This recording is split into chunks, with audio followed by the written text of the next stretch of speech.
Hey there everyone, I'm Jeff, your tabletop technician here on the Dice Tower, and I'm continuing Jeff Week with the next 10 of my top 100 games, today running 90 through 81. But I want to take a quick moment and talk to you first about the space in which I'm filming. This is my family's vacation rental cabin in the Shenandoah Valley of Virginia, and I've never produced content for the Dice Tower here before, but oddly enough, I did mention it quite a while ago. You've also got a pretty big project that my family and I are working on, and it's going to make 2022 a pretty crazy and chaotic year for sure. Now, I've got a plan to keep putting content out here on the Dice Tower on my own channel, but I just may not have all the skits and stunts that you guys are used to seeing. I'm going to do my best, though. That clip was from an episode of Board Game Breakfast in early 2022, and that project was this house. And I had a feeling even then that my time with the Dice Tower was about to get cut short. I just didn't see myself being able to manage this project and this hobby at the same time. Of course, just a few months later, Tom would invite me to start making content for the channel. And now here I am, 2 years later, in this space, filming my top 100 games for the Dice Tower. And when Tom invited me to do this series, I knew that I wanted to do some part of it in this space because it is just so sentimental to me that I was able to work this out. And I know it's not a perfect filming space. I'm in a giant wooden room. There's a lot of echo in here, and I'm hoping that I can make this audio work for this series. Of course, if you don't see this, you'll know that I didn't get it to work out. But you know what? 2 years ago, I didn't think I could make it work. And today, I'm betting on me. So let's get to the next 10 games.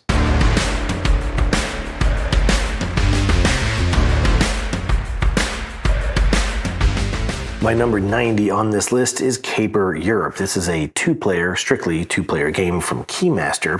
Now, I'm not a big fan of two-player games because they tend to be very confrontational or employ a lot of take-that strategies. This is not necessarily one of those.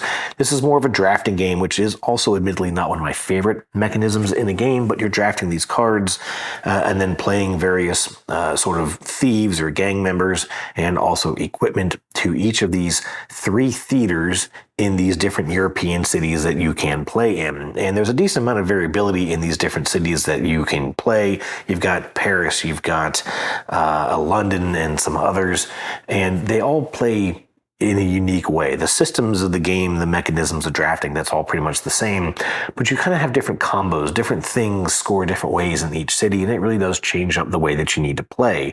And in each of these 3 theaters, you've kind of got this tug of war game going where you're trying to be the strongest gang, pulling off various heists, stealing, merchandise, goods, loot, whatever, from each of these areas, and then of course, summing up some score at the end. I've had a lot of fun with this one. Definitely, a friend of mine introduced it to me and I really liked it, picked up my own copy. I'd love to see some more content for this. I do know that Keymaster is kind of going through some issues, some legal hurdles. So I don't know what the future for them or for this game is, but hopefully we can see more of Caper Europe, my number 90.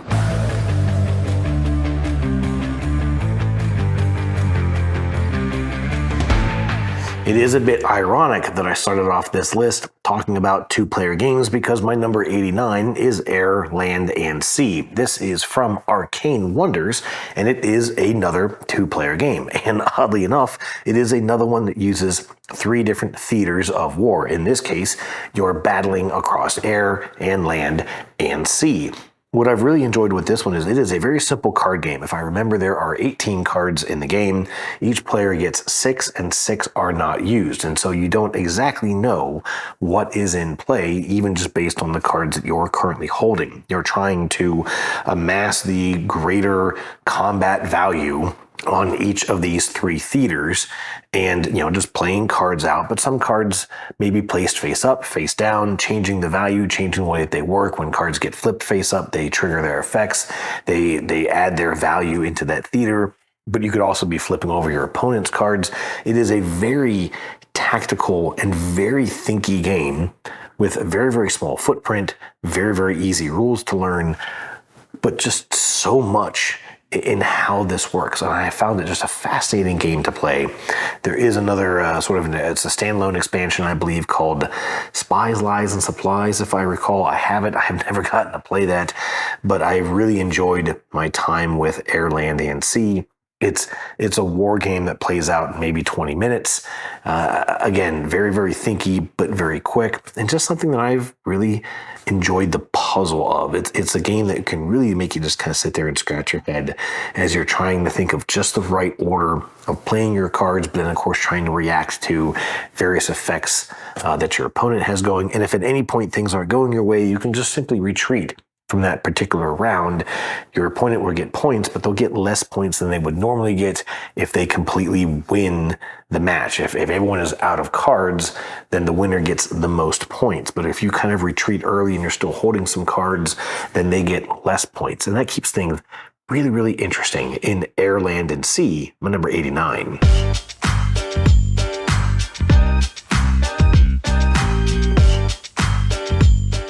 Number 88 on the list is another card game. It is my first space game, and it is my first deck builder of this list. Also, and I swear I didn't plan this, it is the third two-player game in a row. This is Star Realms by Wise Wizard Games. This is a somewhat old, in fact, I think it's about 10 years old, deck building game. You start off with a couple of basic cards, you have a hand of 5 cards, and you're playing cards to try and whittle down the health of your opponent. You're both representing these sort of massive space factions, right? And you're just picking away at each other's health until the first person is out. But of course, along the way, you're trying to improve your starting cards, trying to get more powerful cards that represent various ships, various fleets. You can even get various star bases that may act as sort of shields to protect your health. They have to get taken out before you can absorb any damage. And, there's a lot that's been added to this. It is now up to at least a 4-player game, if not more. I've only ever played this at 2. I've also had a lot of fun playing the app, which is really nice because it gives you various challenges you can work towards. And there's kind of, easy, medium, hard difficulties and different things that you're trying to work towards to accomplish these challenges. Something I've certainly sunk a lot of time into. A very straightforward, fun, thinky, combo-tastic game, Star Realms by 88.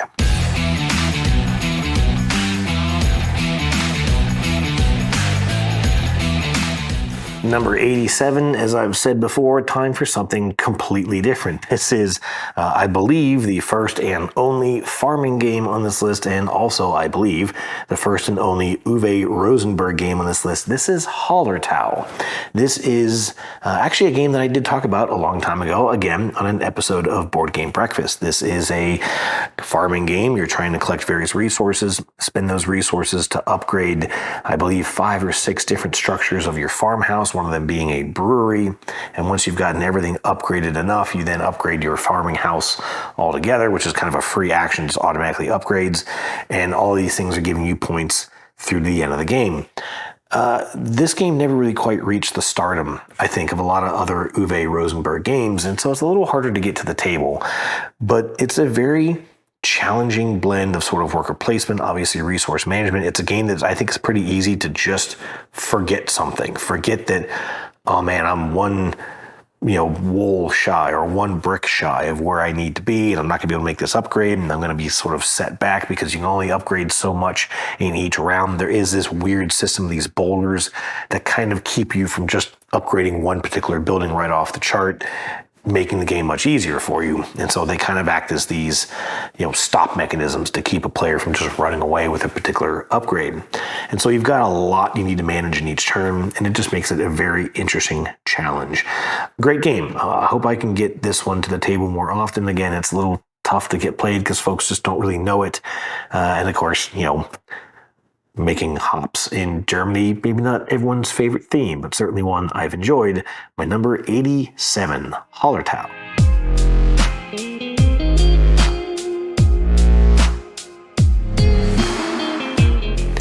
Number 86 is perhaps one of my first possibly polarizing titles on this list. This is Fallout by Fantasy Flight Games. Fallout is, there's a couple of Fallout board games, but this is sort of just the all-encompassing Fallout game, right? So it is very much like the video game in the fact that it's this massive landscape. You're traversing across various hexagonal tiles, trying to get to various towns and settlements, farms, kind of whatever you're looking for.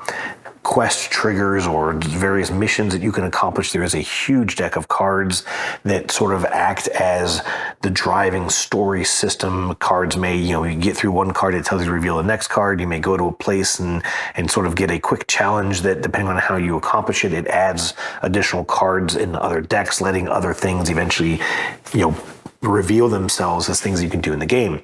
The problem is, when this came out, it had a very, let's just say, dumb end game trigger, right? There was this, you're representing different factions and you could kind of align yourself with any faction. And when that faction got so far ahead of the other faction, the game just ended. And that could happen very randomly. It could also happen very laboriously. It could take a really long time if you had players working well towards each of these different factions. You could just kind of end up in this stalemate.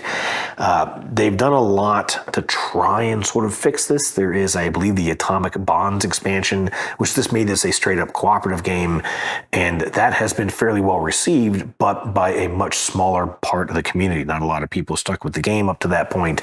I've pretty much always played this solo. I find it a really, really just fun, engaging, casual solo experience. It's a fairly long game. It can get a little fiddly towards the end as you got all these different enemies that are kind of roving around, and everything that the video game would handle for you, you have to manage yourself. But still something that I've managed to have a lot of fun with, and keep getting it to the table every once in a while. Fallout, my number 86.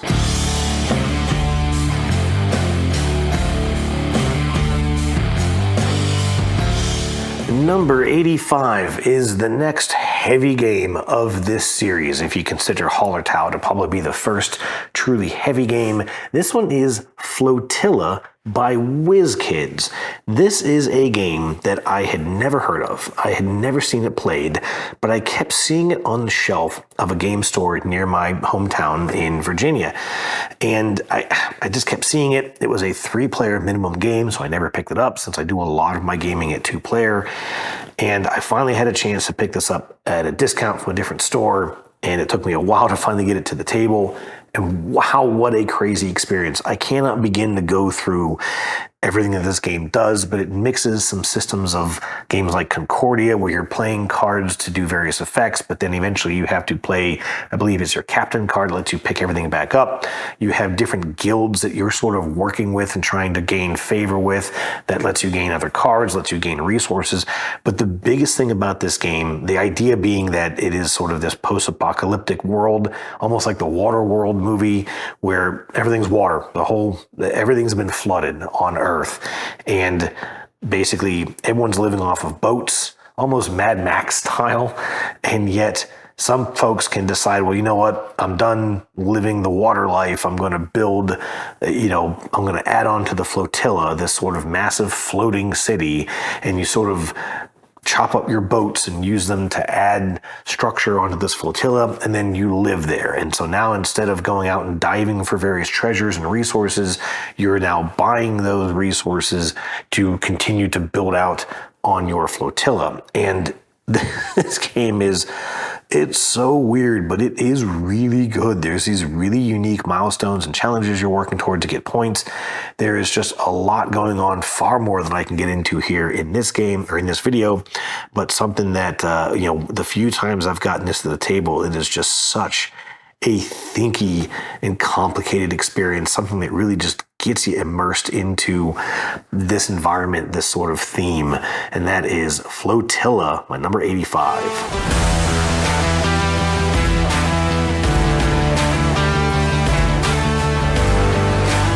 Number 84, who doesn't love some superheroes? This is Marvel Champions by Fantasy Flight Games. This is the second co-op game and already the 5th card game on this list. This is what they call a living card game, where you have a deck of cards that represents a hero in the Marvel universe, and that deck is static for the most part. You at least have some core cards in that deck that represent your hero, and then you can kind of add cards to that deck. You can sort of change out what that character focuses on. There's a couple of supporting sort of attributes like leadership and aggression and such like that. And you can choose one of those attributes to then build out the rest of your deck, which that is an aspect of this game that I haven't really gotten into that much. It's just not something I've really delved into in this particular game, but I have had a lot of fun with this. Some of the heroes have certainly challenged me. I don't know, some of the combos and how the villains sort of build up and how the heroes build up.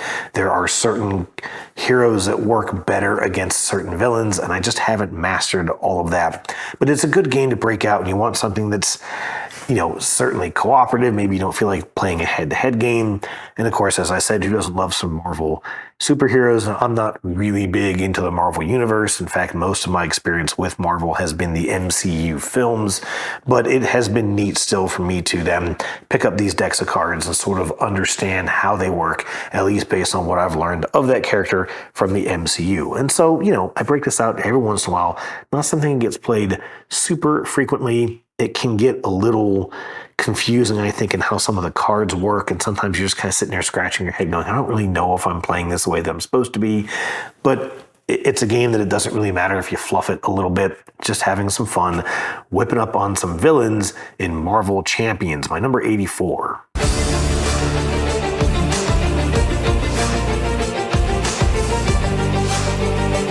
Number 83, I'm again just going completely out in left field here. This is Modern Art, my only Reiner Knizia game on this list. It is also the only auction game on this list. Sorry, all of you Raw fans out there, but this is it's a neat game about trying to collect art from various artists, but you also don't really know which art is going to become the most valuable. It all has to do with how much art from each artist sort of reveals itself throughout each round of this game. The reason that I really enjoy this is that it uses a bunch of different auction systems. You've got, and I don't remember what they're all called, I apologize, but you have the auction games where you're just kind of going around the table once and you just make your highest offer. You have ones where you keep going around until everyone sort of, you know, no one else ups the ante. And you even have some bidding mechanisms where you can ultimately end up winning the auction that you start. And so I like the way that everything's a little different. Every time around is a little different. Okay, well, how are we bidding on this work of art? I think the most fun I had with this, though, is that the group that I have played this with sort of introduced a little bit of a role-playing element to it. And so we actually started to act as auctioneers, trying to say, well, you know, hey, this is an up-and-coming artist. Look at this gorgeous piece of art. You want to bid on this right now. And that was, I don't know, it just added this really unique twist to it that made it a lot of fun to sit and play through. Modern Art by Reiner Knizia, my number 83.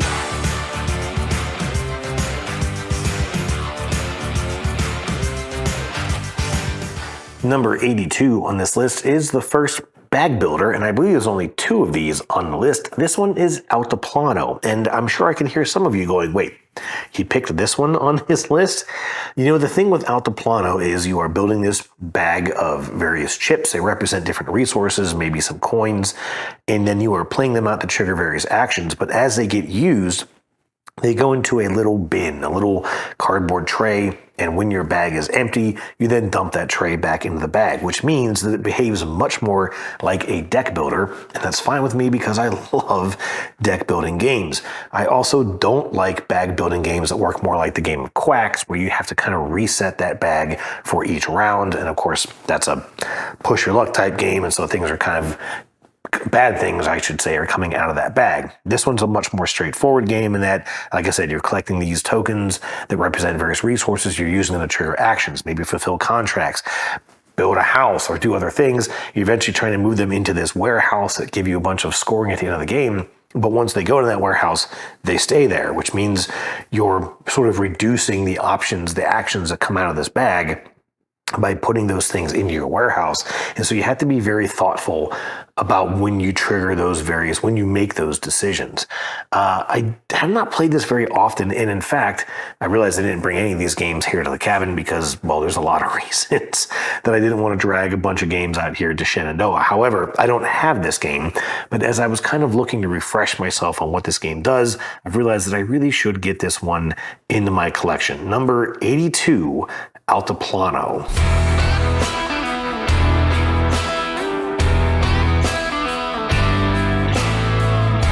Wrapping up the list here with number 81 is Azul, and specifically Azul Summer Pavilion. I have had all 4 of the core Azul games at one point. I've gotten rid of all of them except for Summer Pavilion. This is by far my favorite of these abstract sort of tile-laying games. In all the other Azuls, you've drafted tiles and you immediately have to start placing them onto your board or various boards or whatever in front of you. But in Summer Pavilion, you draft everything that's available, and then once you're finished with drafting all the available tiles, you're then deciding how you want to arrange them into these sort of flower-shaped patterns on your board. And it makes it, I think, an even thinkier process because you're kind of just hoarding stuff, right? You're collecting things. You may have a couple of goals that you're working towards. Maybe you know that you need a certain number of a certain color of tiles, but you're just kind of collecting whatever you can collect because there's a lot of variability to this. Even within each round of the game, there are colors that can act as wilds, and that changes through each round. You can also store just a couple tiles to take into the next round. And so you have, I think, much more decision space than any of the other Azul games, and that is why it made my number 81 on this list. That is the next 10 games on my top 100. Looking forward to going 80 through 71. We'll be doing that very shortly, and I'll see you then. Cheers.